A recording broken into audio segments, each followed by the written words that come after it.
एकमात्र नाम को पकड़ लो, हमारी प्रार्थना मान लो। लोक परलोक में जो सुख चाहिए वो सब नाम से प्राप्त हो जाएगा। देखो, इसमें चिंता नहीं करनी भगवान ने अपनाया कि नहीं अपनाया, इसकी भी परीक्षा नहीं करनी। भगवान ने अपनाया कि नहीं अपनाया, इसके लिए हमें ढूंढने की जरूरत नहीं। भगवान से भी बलवान भगवान का नाम है, उसको हम पकड़े। बात समझना। गोस्वामी जी कह रहे हैं, जोगुना विराग कलयुग है, अष्टांग योग का फल है परमात्मा में समाधिस्थ हो जाना। कोई बिरला योग का प्रयोग परमात्मा समाधि के लिए करता है। नहीं, आप देख लीजिए, हम जो योग करते हैं उसका उद्देश्य क्या है?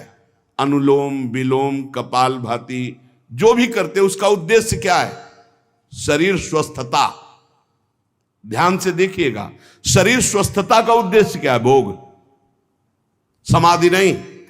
जो अष्टांग योग का फल है समाधि, कलयुग में नहीं रह गया। कोई बिरला होगा, हम ये नहीं कहते भगवान की सृष्टि में ऐसा नहीं हो सकता, होंगे, कोई बिरले होंगे, लेकिन प्रगट में देखने में जो आता है वो योग का प्रयोग शरीर स्वस्थता और शरीर स्वस्थता का प्रयोग भोग।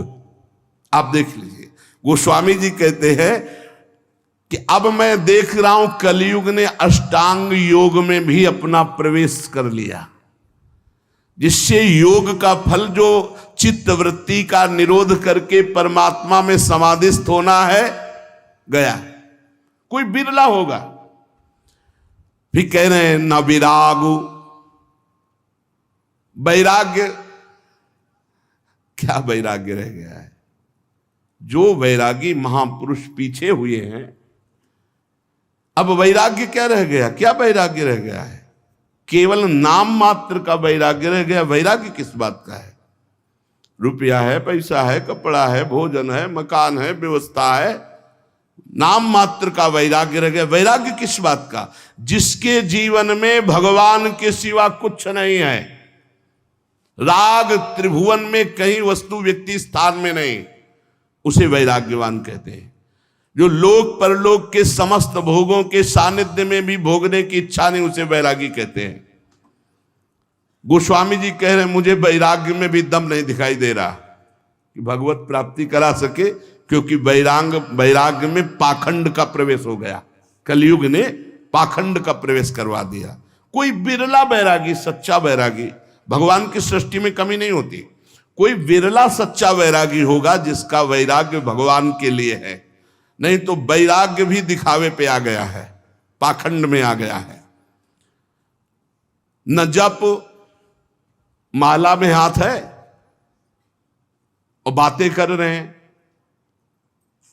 माला रुक नहीं रहा, वो चल रहा है, और बातें जबान से हो रही और साथ चल रहे हैं। क्या जप हो रहा है? किसका जप हो रहा है? जप तो तब माना जाता है जो जप कर रहे हैं वो हमारे ध्यान में है, वही हम सुन रहे हैं, वही हम बोल रहे हैं, उसे जप माना जाता है। तीन बातें जप में होनी चाहिए। जो हम जप रहे हैं वही सुन रहे हैं, वही हमारे ध्यान में है। राधा तो दिखाई दे रहा है, राधा लिखा, सुनाई दे रहा है राधा, और हम बोल रहे हैं राधा, और फिर एक मन का सकिला, फिर राधा, फिर एक मन का सा, वो जप।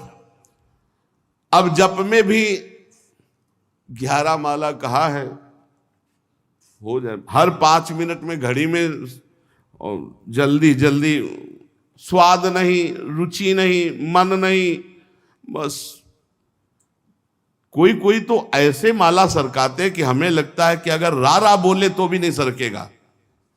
राधा राधा तो बहुत बड़ी बात है, अगर वो रा रा बोले तो इतनी रफ्तार से नहीं चलेगा। अब पता नहीं कैसे ऐसे माला सर सर घूम रहा है। माला घूमने से भगवत प्राप्ति होगी क्या? माला घूम, देखो ये माला है, काउंटर है, ये चीजें मन लगाने के लिए हैं। असली तो जब श्वासों की माला में, धड़कन में नाम चलता है, रोम रोम आनंद से खिल उठता है, ये प्रारंभिक दशा है। तो प्रेम प्राप्ति के लिए नेम लिया गया है, इसलिए आवश्यक है माला और काउंटर से जपना। पर वो जप इस तरह का होना चाहिए कि वही सुनाई दे, वही जो बोल रहे वही दिखाई दे। ऐसे तब जब किए। अब बोलो इसमें तुम बात कर सकते हो? हिम्मत नहीं कि तुम बोल सको, तुम्हारी हिम्मत नहीं कि बोल सको, क्योंकि बोलोगे तो क्रम टूट जाएगा। जब अपने लोग अभ्यास करते थे तालू में जिभ्या ऐसे लगा के ऊपर, बोलना विष जैसा लगता था, क्योंकि वो क्रम टूटेगा, वो चल रहा है। गोस्वामी जी कह रहे हैं कि जो मंत्रानुष्ठान है अब वो नहीं दिखाई देता, कलयुग का बड़ा प्रभाव है। और जाग माने यज्ञ। अब यज्ञ तो भाई बहुत है दुर्लभ बात हो गई यज्ञ करना। कोई कोई महापुरुष अनुष्ठान करते होंगे, अच्छे से पूर्ण भी होता होगा, सृष्टि है भगवान की, पर अब बहुत मुश्किल है यज्ञ करना, क्योंकि त्रिकाल संध्या करने वाला मंत्रवेत्ता आचार्य और जौधान्य आदि बड़ा पवित्र, भूमि पवित्र, जजमान की वासना पवित्र, उपासना के भाव, और बड़े ही सुरक्षा से जब यज्ञ होती तब वो पूर्ण होती है। यज्ञ भोक्ता भगवान प्रसन्न होते हैं, दर्शन देते हैं, कृपा करते हैं। गोस्वामी जी कह रहे हैं यज्ञ भी बड़ा कठिन, यज्ञानुष्ठान त्रेता में पूर्ण होते थे। अब कह रहे हैं कि तपस्या, इसमें भी दंभ घुस गया, तप में दंभ घुस गया। बाहर से दिखावा की भावना आना ही दंभ कहा जाता है। तप होता है भगवान की प्रसन्नता के लिए। बहुत से महात्मा एक लंगोटी लगाए पूरा जीवन ऐसे कष्ट सहते हुए भगवान को रिझा लिए, आज भी हैं, पर प्रायः तपस्या में दंभ घुस गया है, दिखावा घुस गया है, उससे तपस्या का फल। और भगवान तपस्या समर्पित करके दैन्य होने से भले मिल जाए, नहीं तपस्या से भगवान को नहीं खरीदा जा सकता। तप के द्वारा भगवान को खरीदा नहीं जा सकता। तप में शक्ति संचय होती है, पर अहम त्याग करके वो तप भगवान को समर्पित कर दे तो भगवान की प्राप्ति हो जाए। पर शुद्ध तप, तप का अर्थ होता है ताप सहन करना। जैसे काम हमारे हृदय में ताप देता है, क्रोध हमारे हृदय में ताप देता है, लोभ मोह देता है, इनको हम सह जाएं। अपने धर्म में चलने पर जो कष्ट होता है उसे सह जाने को तपस्या कहते हैं। बोले वो भी दिखावा हो गया है, दिखावा हो गया है। भगवान जानते हैं तो हम दिखावा किसके लिए कर रहे हैं। तो तप में दिखावा दंभ घुस गया। और बोले जो त्याग है, जोग न विराग जप जाग तप त्यागो, त्याग कहते हैं हमारे हृदय में भगवत प्राप्ति की लालसा हुई है, जानबूझकर सारे भोगों का, सुख सुविधाओं का त्याग करके असुविधा युक्त जीवन, भगवान के लिए सब सुविधाएं हैं, असुविधा युक्त जीवन। त्याग का जब तक अहम होता है तो ना संतों में और ना भगवंत में द्रवण क्रिया नहीं होती, ध्यान रखना। उनका हृदय तभी द्रवित होता है जब त्याग का, अहम का भी त्याग हो जाए। कई बार सत्संग में सुनाया है, पूरे भारत की नदियों का भ्रमण करके फलाहार दुग्ध आदि से जीवन व्यतीत करते थे।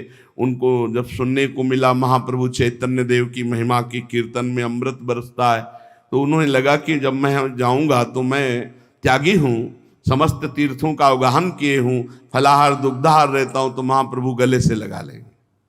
कीर्तन में पहुंचे, जे भी पहुंचे तो महाप्रभु का कीर्तन रुक गया और कहा कौन बहिर्मुख पुरुष आ गया जिससे कीर्तन का रस सूख रहा है।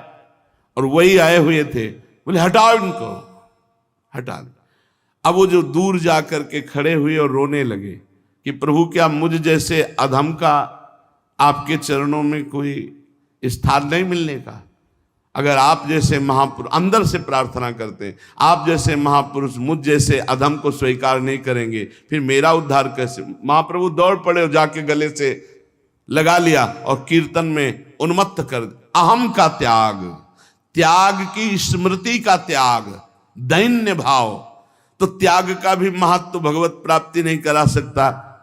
तीरथ न धर्म जानो वेद विधि किमि है। अब तीर्थ ध्यान देना आप, कलयुग की चाल का ध्यान देना। आप सब हृदय वाले हैं। घर गृहस्थी में उतने पापाचरण की वृत्ति नहीं आएगी जितना तीर्थ में आने की संभावना है। क्यों आने की संभावना है? कलयुग की कुचाल है कि यहां का पाप वज्र की तरह होगा, तुम्हारी दुर्गति होगी। ब्रह्मा जी के 4 ये युग पुत्र हैं, सतयुग, त्रेता, द्वापर, कलयुग। सतयुग से कहा मैंने सृष्टि की रचना में नरक की रचना की है, उसका भी ध्यान रखना, कुछ लोग उधर भी जाना चाहिए। बोले प्रभु हमारे राज्य में कोई नरक जाए असंभव, आपकी इस आज्ञा का पालन नहीं हो पाएगा, सतयुग ने कहा। त्रेता से तो त्रेता ने कहा बड़े भैया का अनुसरण करेंगे।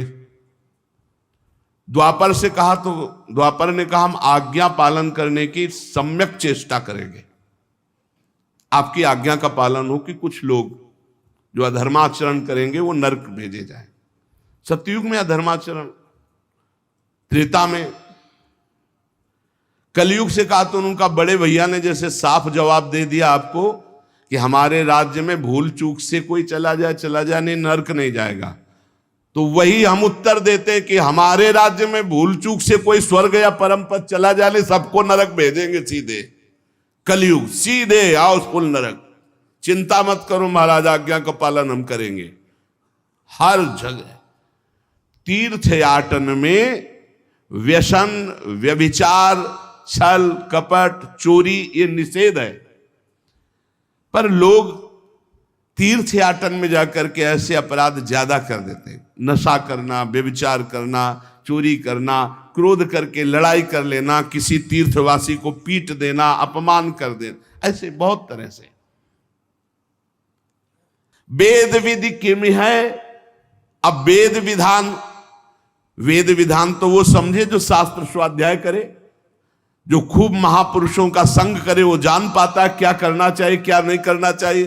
तस्मात् शास्त्रम प्रमाणम ते कार्य व्यवस्थित हो। अब यहाँ फुर्सत नहीं है मोबाइल से, टेलीविजन से, पेपर से, संसार की बातों से, तो कौन पढ़े योग वासिष्ठ, कौन पढ़े भगवत गीता की टीका, कौन पढ़े श्रीमद् भागवत महापुराण, कौन पढ़े वेद के सिद्धांत। तो कैसे पता चलेगा जीव का कर्तव्य क्या है, क्या करना चाहिए क्या नहीं करना चाहिए। ऐसा नहीं वैदिक सिद्धांत को जानने वाले नहीं हैं, पर बिरले कोई। तो भगवत प्राप्ति इसमें भी बड़ी कठिन। गोस्वामी जी कहे तुलसी सो पोचना भयो है, नहीं हुए है कहूं। अब मैं तुमसे अपनी बात कह रहा हूं कि मेरे जैसा पामर कोई ना हुआ है ना है। पहले तो बताया इन सब से अब भगवत प्राप्ति नहीं होने वाली, ध्यान दे लो। बहुत बढ़िया सिद्धांत, ये सब शास्त्रों का सिद्धांत, हृदय सम्मत सिद्धांत को स्वामी जी कह रहे। जोग ना विराग जप जाग तप त्याग व्रत तीरथ ना धर्म जानो, वेद विधि किम है। अब व्रत की पूछो तो कोई बिरला ही व्रत का नियम। एक बार हमने वर्णन किया था कि दशमी को ये और एक बार, और द्वादशी को एक बार, और एकादशी को तो पूरा या तो निर्जला रहो या एक बार जल फल फूल जो कुछ थोड़ा सा ग्रहण कर लो। अब तो जानते हो कैसे व्रत होते हैं, कूटू का और सिंघाड़े का। जैसे कूटू के पकौड़ा बन रहे हैं, सिंघाड़े के हलवा बन रहे हैं, समा के खीर बन रही, और क्या क्या पकवान बन रहे हैं। बाल भोग अलग, राज भोग अलग, शयन भोग अलग। भैया ऐसे व्रत तो रोज रहे तो बढ़िया चकाचक है। नहीं, व्रत का मतलब है उपवास, तो उपवास पूरे दिन कुछ नहीं, शाम के समय जल फल कुछ ले लिया नहीं, पार पूरा उपवास करके निर्जला। एक कोई भी व्रत रहो तो ऐसे थोड़ी है कि पुआ पकौड़ी और सब इधर उधर के जोड़ बटोर करके कि वही खाना पे, अरे मर जाओगे क्या एक दिन के लिए।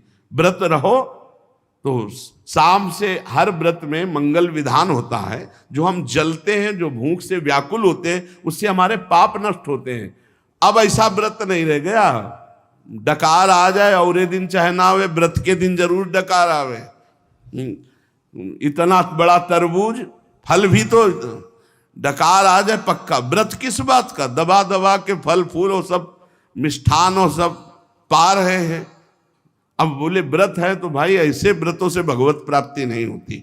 व्रत रहा जा गया है, शास्त्रों में वर्णन है, आप देखो पयो व्रत का वर्णन है, चंद्रायण व्रत का, कृच्छ व्रत का, बड़े बड़े व्रत का। अब कौन सा व्रत रह गया है? अब रसेंद्री का व्रत रह गया है। एक पत्ता मुख में रख लेती हैं माता जी, अपर्णा नाम पड़ गए, तब भगवान शिवपति रूप में प्राप्त, तब भगवान की प्राप्ति। व्रत ही तो तुलसीदास जी कह रहे हम तुम्हें बता दें, हम सब तरह से पामर हैं। ये देखो महापुरुषों का हृदय।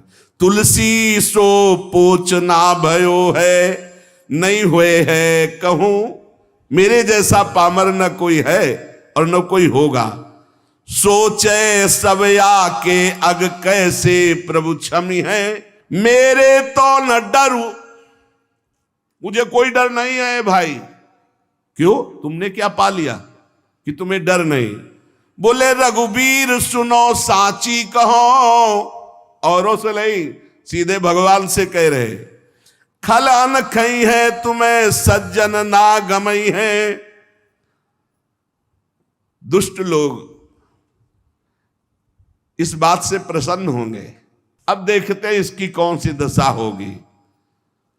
पर सज्जन लोग इस बात से दुखी होंगे कि तुलसी राम का है, इसका अहित कैसे हो सकता है। तो कह रहे हैं मुझे डर नहीं, सुनो रघुनाथ जी, भले सुकृति के संग मोहि तुला तौलितो, तपस्वी व्रती तीर्थयाटन योगी जपी त्यागी, इन सबको एक तुला में रख लो हे रघुनाथ जी, और तौला जाए तो मेरी तरफ कांटा भारी होगा। बोले क्यों महाराज? बोले हम पहले कह दिया कि बहुत पामर हैं, पहले कह दिया, हम ये नहीं कह रहे कि बहुत हम महान हैं, लेकिन जब इन सब साधन करने वालों को एक तरफ और मुझे तौला जाएगा तो मेरी तरफ झुकाव होगा, वो हल्के हो जाएंगे। बोले क्यों? नाम के प्रसाद भारू मेरी ओर नमी है, क्योंकि मैंने केवल नाम का आश्रय ले लिया है। ये खास बात, केवल नाम का आश्रय लिया, तो जो अन्य सब साधनों का फल एक तरफ तौला जाए या अन्य सब साधन करने वाले एक तरफ हो, और तुलसीदास जी कहते हैं मुझ पामर को एक तरफ रखा जाए, तो रघुनाथ जी को साक्षी करके कहते हैं वो कांटा हमारी तरफ झुकेगा। बोले क्यों? बोले मैंने नाम का प्रभाव, नाम को रात दिन नाथ हूं ना अपनायो, लोक झूठी है परिपय, प्रभु ते प्रबल प्रताप प्रभु, नाम को पायो नाम चारु चिंतामणि, उर करते न खसई हो, अब लो नसानी अब ना नसई हो, एक सेकंड भी नहीं जाने दूंगा। अब बस ये 2 अक्षर मेरे जीवन है, माई बाप है, रात दिन प्रभु का नाम, इसलिए मेरी जय हो गई। समझ लो सत्संग में सब साधन एक तरफ और नाम जापा के एक तरफ, एकमात्र भगवान के नाम में। गोस्वामी जी कह रहे हैं जागिए न सोइए बिगोइए जन्म जाए, दुख रोग रोइए कलेश को काम को, राजा रंक रागी और विरागी भूरी भागिए, अभागी जीव जरत प्रभाव कलि बाम को, तुलसी कबंद कैसो धाई वो विचारु अंध, धंध देखियत जग सोच परिणाम को, सोई बो जो राम के स्नेह की समाधि सुख, और जागबे जो जीह जपे नी के राम नाम को। इस कलयुग ने सबकी बुद्धि को भ्रष्ट कर दिया है।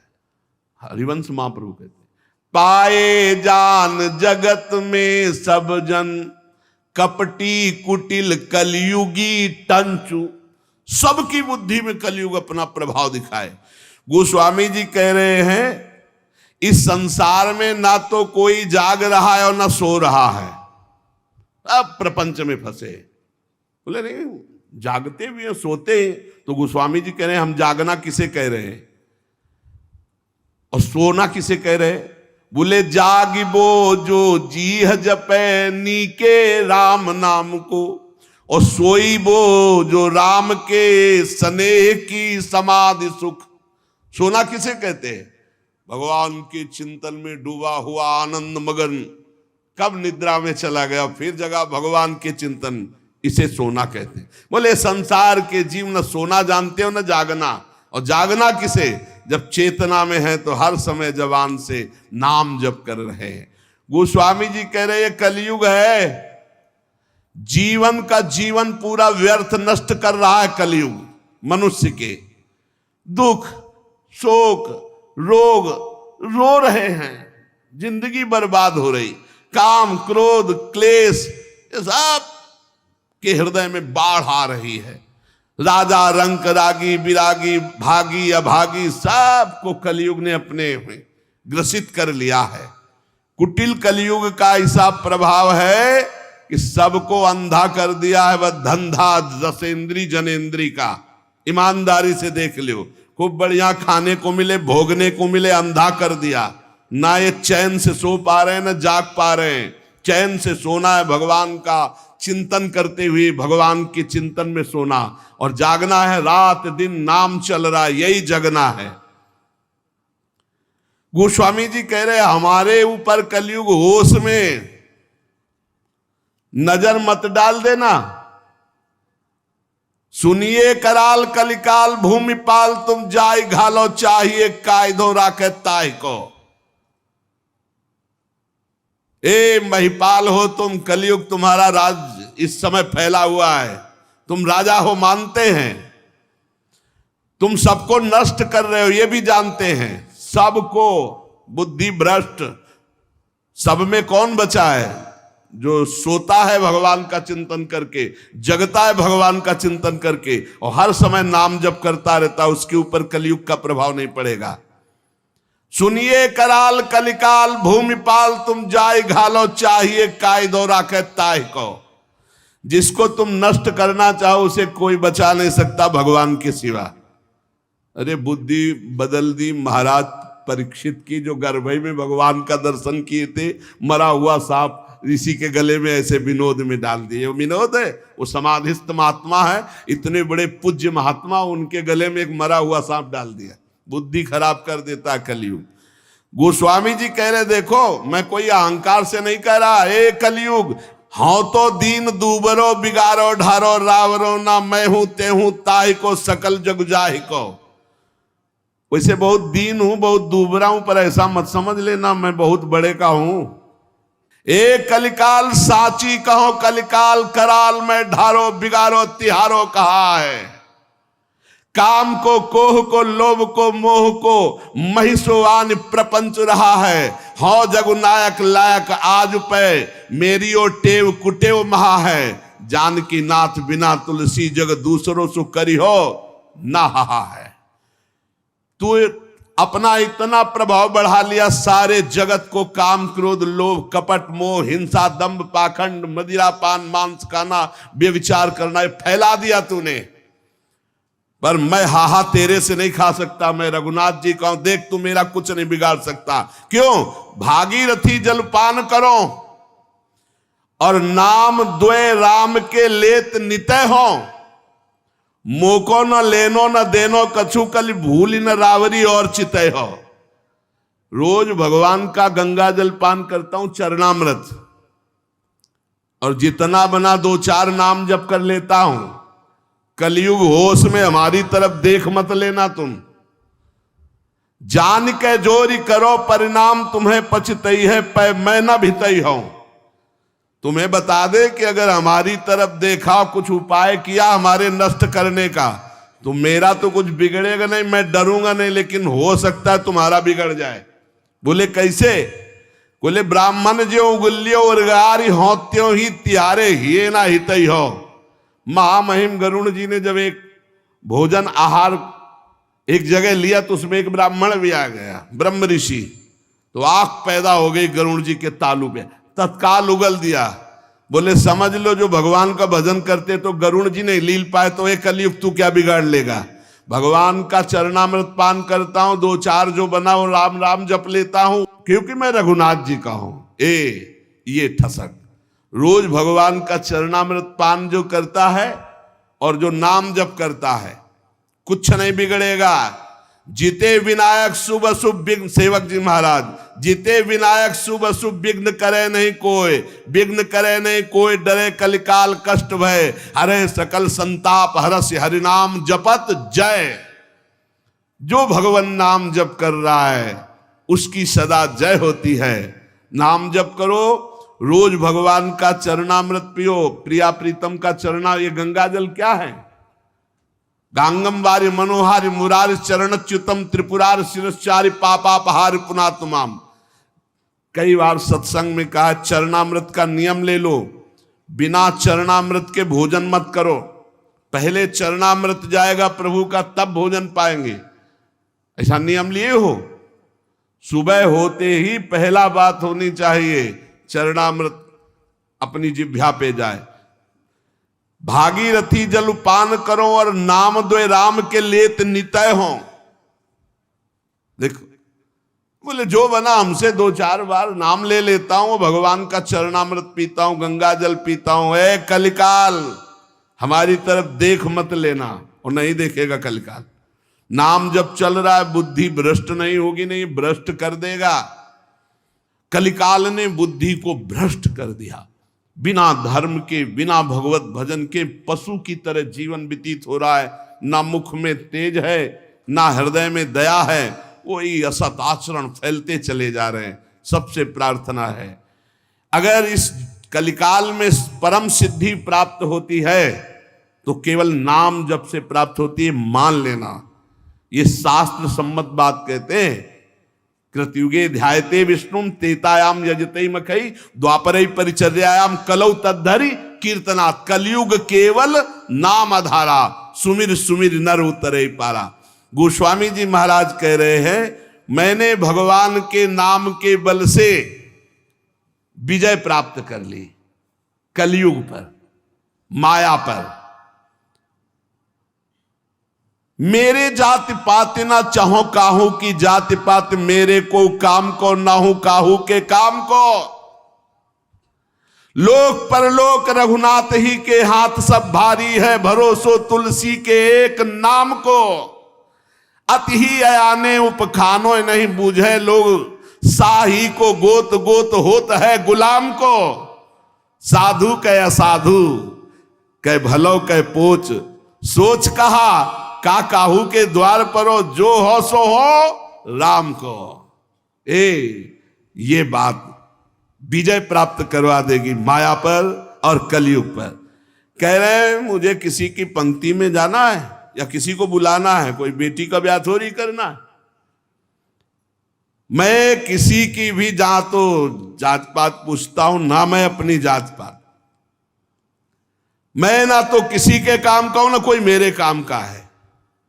ना मेरा लोक ना मेरा परलोक, मेरा सब कुछ रघुनाथ जी भगवान।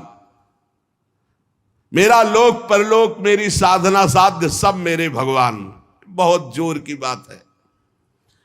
तुलसी एकमात्र केवल नाम का सहारा लिया है, नाम का। भारी है भरोसो तुलसी के एक नाम को। नाम को पकड़ लो भाई। हमारे हर प्रश्न का उत्तर नाम होता है, क्योंकि तस्मात् शास्त्रम प्रमाणम।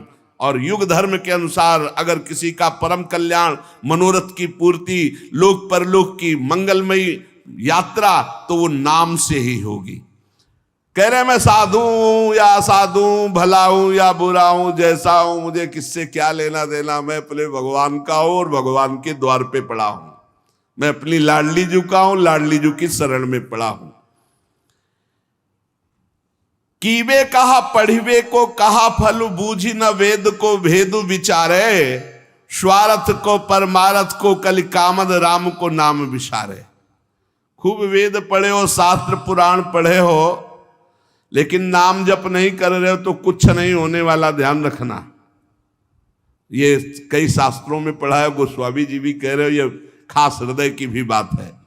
वाद विवाद विषाद बढ़ाई के छाती पर आयो अपनी जा रहे। बोले मान लो मेरी बात, अगर तर्क विवाद करोगे तो अपनी भी छाती जलाओगे, दूसरे की जलाओगे। चारिहु को, छहों को, नवों को और 10-8 को पाठ कुकाठ जो फारे।